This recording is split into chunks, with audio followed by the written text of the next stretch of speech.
یہ ملک ہمارا ہے، اس ملک میں 700 سال ہم نے جہاں بانی اور حکمرانی کی۔ یہ چار مینار تمہارا ہے، یہ قلعہ گول گنڈا تمہارا ہے، یہ دارالسلام تمہارا ہے، یہ قطب مینار تمہارا ہے، وہ تاج محل کی خوبصورتی تمہاری ہے، ارے سب کچھ تمہارا ہے۔ آباد کا مسلمان خوشحال زندگی گزار رہا ہے، اسی طریقے سے اسی طرز پر آپ لوگ بھی زندگی گزارے، اور یہی کلمے کا رشتہ ہم کو آپ کے نزدیک کھینچ کر لایا۔ حیدرآباد کی طرف دیکھو، آج جو کانگریس کے زرخرید غلام یہاں پر مجلس اتحاد المسلمین کے امیدواروں کو یا مجلس کو یا پھر ہمارے ریاستی صدر کو یہ کہہ رہے ہیں کہ یہ بی ٹیم ہے، سی ٹیم ہے، تو ایک کانگریس والوں آؤ حیدرآباد کی طرف رخ کرو اور دیکھو وہاں پر مجلس کے ساتھ میں، خاص طور سے مسلمانوں کے ساتھ میں کیا وہاں پر حالات ہیں۔ اگر میں تعلیم کی بات کروں تو تعلیمی میدان میں مجلس اتحاد المسلمین کے خود کے اپنے تعلیمی ادارے ہیں، وہاں پر نرسری سے لے کر کے جی تک، کے جی سے لے کر ہائی اسکول تک، ہائی اسکول سے لے کر جونیئر کالج تک، جونیئر کالج سے لے کر senior college, I T I, engineering, M B B S, Deccan medical college, اور اس سے بڑھ کر کئی تعلیمی اداروں کو مجلس اتحاد المسلمین چلا رہی ہے۔ اور آپ کو سن کر تعجب ہوگا کہ ہندوستان میں اگر کوئی لیڈر ہے تو وہ اکبر الدین اویسی صاحب ایسے لیڈر ہیں جو 50,000 سے زائد غریب مسلم بچوں کو فری میں تعلیم دیتے ہیں، اویسی اسکول آف ایکسلنس کے نام پر۔ سالار ملت ایجوکیشن ٹرسٹ ہے وہاں پر۔ آپ کو معلوم ہے کہ کسی کانگریسی نے احمد آباد میں کوئی ایسا اسکول کھولا ہے تو لاؤ میرے سامنے بتلاؤ کہ کسی کانگریسی کا، کہ کسی مسلم لیڈر کا ایسا اسکول ہے جہاں پر بچوں کو مفت میں تعلیم دی جاتی ہے، جہاں پر ان کو کپڑے دیے جاتے ہیں، جوتے اور ساکس دیے جاتے ہیں، ان کو کتابیں دی جاتی ہے، کہیں پر بھی نہیں ملے گا۔ اور اس کی بلڈنگ ہے اسکول کی عالیشان عمارت ہے۔ احمد آباد میں کوئی ایسی عمارت نہیں ہوگی، 5 اسٹار ہوٹل کی طرح سے عمارت کو کیا گیا ہے، اور ان عمارتوں میں، ان اسکولوں میں وہ یتیم یسیر بچے، وہ غریب بچے تعلیم پاتے ہیں۔ ہے ایسا کوئی یہاں پر ماڈل تو بتاؤ یہاں پر کوئی کانگریس کے زرخرید غلاموں نے جو ہم کو آج کہہ رہے ہیں کہ ہم بی جے پی کی بی ٹیم ہیں، تو کانگریس والوں سے پوچھو کہ کوئی ہسپتال یا دواخانہ انہوں نے بنایا ہے جو وہاں پر حیدرآباد میں اویسی صاحب نے اویسی ہاسپٹل بنایا۔ 1200 بیڈ کا ہاسپٹل ہے، اسرا دواخانہ ہے، تو 800 بستروں کا 800 بیڈ کا دواخانہ ہے۔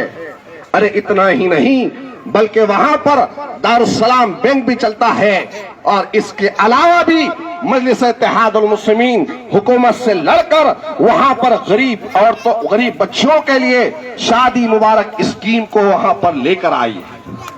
شادی مبارک اسکیم آپ کو پتا ہے، یہاں پر کھڑے ہوئے بوڑھے بزرگوں کو، میری ماں کو، میری بہنوں کو یہ یقیناً پتا ہوگا کہ جب بچی بڑی ہوتی ہے تو دل پر ایک بوجھ ہوتا ہے کہ بچی کی شادی کو کیا کچھ نہیں لگتا،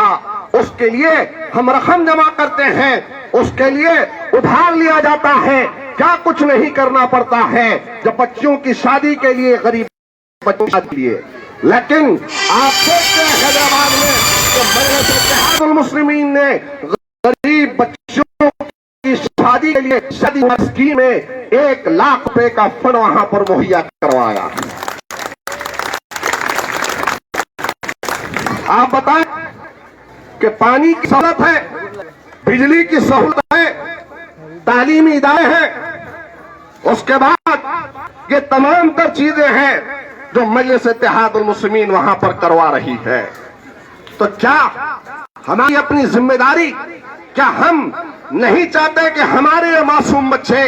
یہ چل کر پڑھ کر آگے بڑھے؟ کیا ہماری ماں کے خواب نہیں ہیں؟ کیا ہمارے نوجوانوں کے سپنے نہیں ہیں؟ کیا ہماری مائیں یا ہمارے بہنیں، ہمارے والدین کیا نہیں چاہتے کہ ہمارے بچے بھی پڑھ لکھ کر آئی ایس بنے،